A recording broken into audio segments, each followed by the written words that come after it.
Senhor presidente e senhores senadores, senhor presidente, eu faço inicialmente o registro da ocorrência hoje pela manhã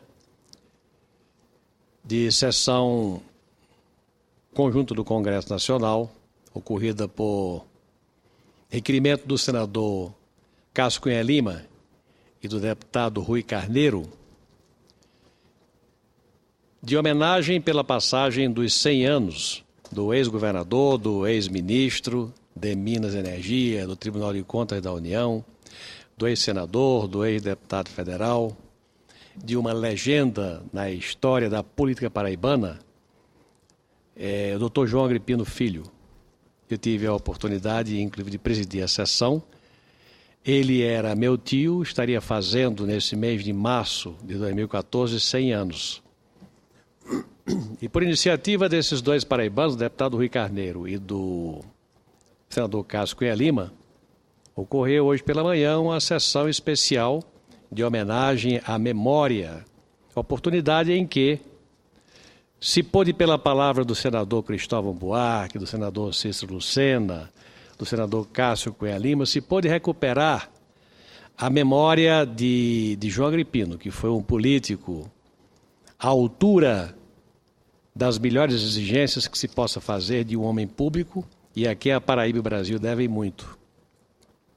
E agora, mais uma vez, ocupa a tribuna para fazer uma prestação de contas do final de semana.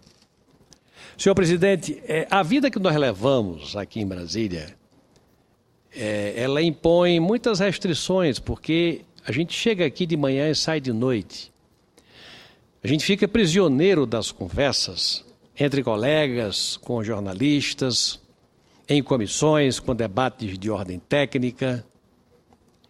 E a gente perde a oportunidade de conversar com o cidadão comum, de ter contato com a rua, que eu acho que é o grande instrumento que deve orientar as ações de qualquer homem público, na medida em que ele deseja interpretar o sentimento da sociedade. E nesse final de semana eu tive a oportunidade de, saindo das minhas responsabilidades de presidente do partido, de líder do meu partido, de, na rua, ouvir as pessoas sobre o tema que elas quisessem abordar. Eu fiquei impressionado, senhor presidente, com a quantidade de pessoas que me abordou das mais diversas categorias, das classes A, B, C, D, todas, trazendo-me a indignação sobre que eu nem imaginava que fosse do tamanho que é. A indignação das pessoas com esse caso da refinaria de Pasadena, nos Estados Unidos. As pessoas vinham, faziam suas conjecturas e considerações e exigiam tomada de posição e tomada de providência por parte daqueles que estão, pelo voto das pessoas, com assento no Congresso Nacional, na Câmara e no Senado. As pessoas manifestavam sua opinião, sua indignação e exigiam que algo fosse feito. E o argumento das pessoas, que é sempre muito lógico, as pessoas são lógicas.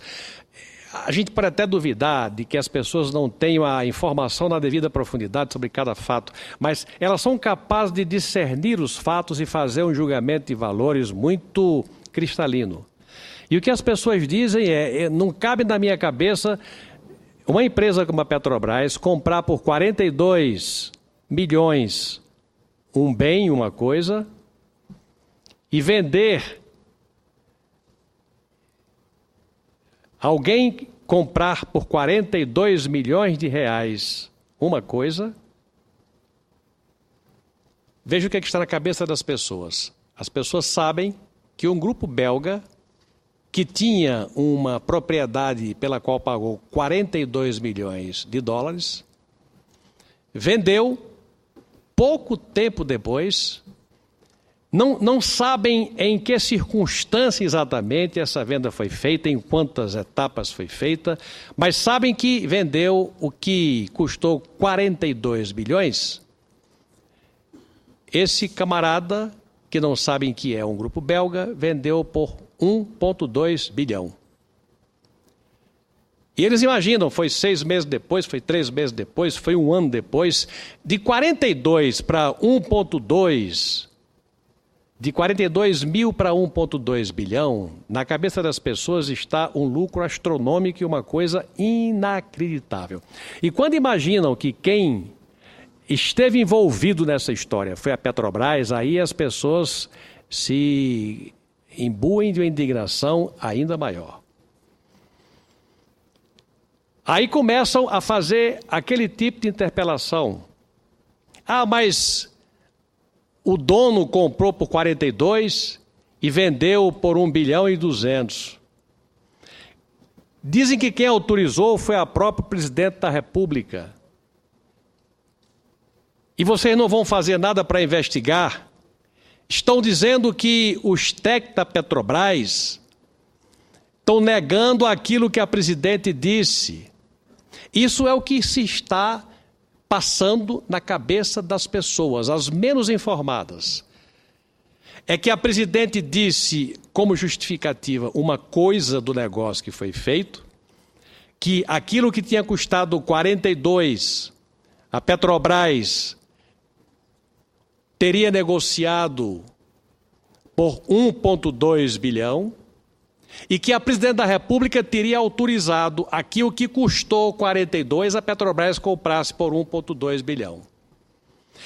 O que está na cabeça das pessoas é que a presidente da República autorizou e que depois que a história veio a público,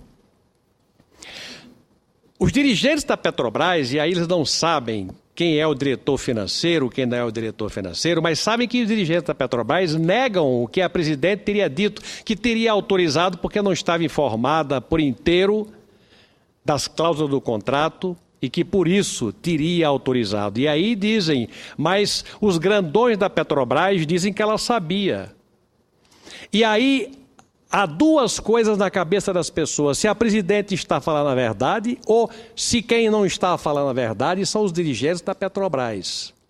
E se forma uma enorme confusão na cabeça das pessoas, porque elas se sentem lesadas, porque a Petrobras, como Caixa Econômica, como Banco do Brasil, são bens que o brasileiro tem como seus.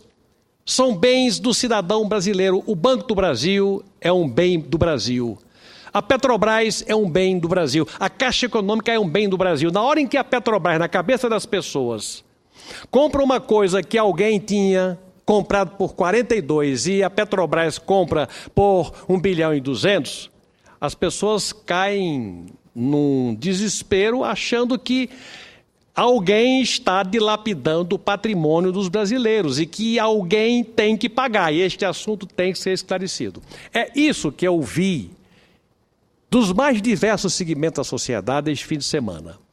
A dúvida, foi um mau negócio ou alguém está mentindo nessa história? Está na cabeça deles.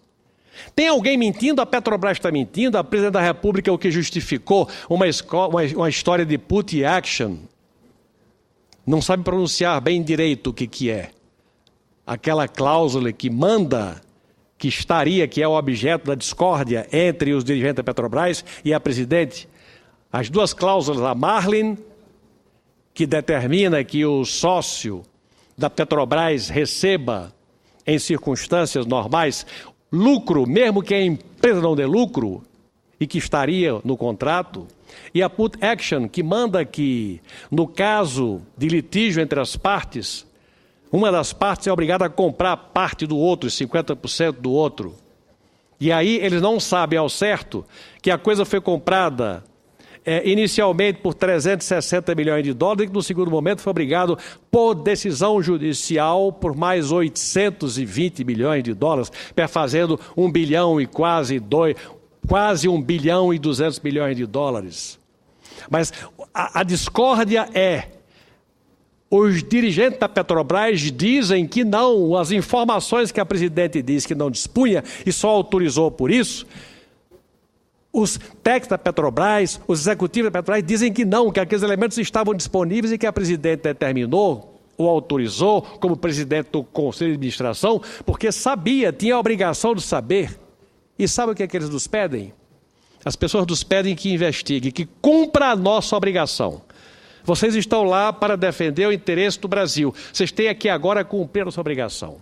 Alguns até diziam, eu lhe vi numa entrevista na TVA ou TVB falando sobre isso e aquilo, eu quero que vocês saiam da palavra para a ação, quero que vocês vão a fundo e investiguem essa história. E só tem um caminho. E o caminho é a Comissão Parlamentar de Inquérito. É claro que o caminho único é a Comissão Parlamentar de Inquérito. Agora, entre você ter a intenção de fazer aquilo que o povo está lhe pedindo e você conseguir fazer aquilo que é preciso fazer, há uma distância, que é ter número para instalar a Comissão Parlamentar de Inquérito. E essa é a razão pela qual amanhã haverá uma reunião às 15h, aberta para todos os partidos, não partidos de oposição só, para todos os partidos que queiram discutir o processo de investigação de uma coisa que está mal explicada e que está na cabeça das pessoas como a prática de uma coisa em que o povo brasileiro foi enganado e pagou o pato, e foi logrado, e que é a obrigação nossa fazer a devida investigação.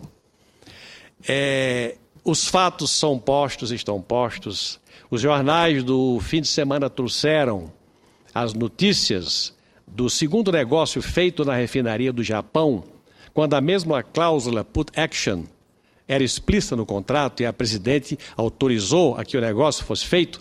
Diferente, digamos, do caso Pasadena, quando se diz que a cláusula Marlin, a cláusula put action não estavam explícitas, os técnicos da Petrobras dizem que estava do conhecimento sim, mas no caso do Japão estava no próprio contrato. Então, há muito o que esclarecer e há muito o que se constatar. E é em função da cobrança das ruas, daquilo que é nossa obrigação fazer em nome daquilo que nós representamos, que é o povo do Brasil. Eu espero que amanhã se abra o processo de discussão para que a investigação se faça em nome de interesse não de partido A, nem B, nem C, mas em nome do interesse do Brasil. E é o que nós vamos fazer amanhã, na reunião aberta a todos os partidos políticos da parte da tarde, para fazer o que as ruas do Brasil estão querendo e exigindo. Com a palavra, a senadora Gleisi Hoffmann.